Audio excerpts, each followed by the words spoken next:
बिस्मिल्लाहिर्रहमानिर्रहीम। अस्सलाम वालेकुम नाज़रीन, मैं हूं मुख्तासर डार और आप देख रहे हैं मशरिक़ न्यूज़। नाज़रीन, मैं इस वक्त मौजूद हूं जलालपुर जट्टा के नए मॉडल बाज़ार में जो यहां बनने जा रहा था।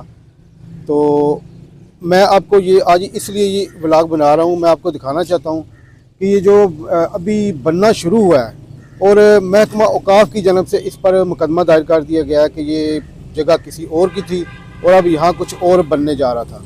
तो इस वजह से इसको ब्लॉक कर दिया गया और इसका केस अदालत में लग चुका है।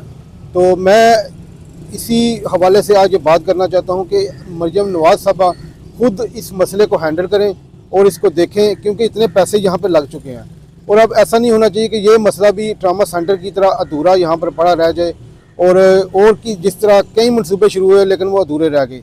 और आज इसी जो मॉडल बाज़ार है, ये जो बहुत अहम जलालपुर जट्टा के लिए मॉडल बाज़ार बनने जा रहा था, तो ये भी कहीं ऐसा ना हो कि ये रुक जाए।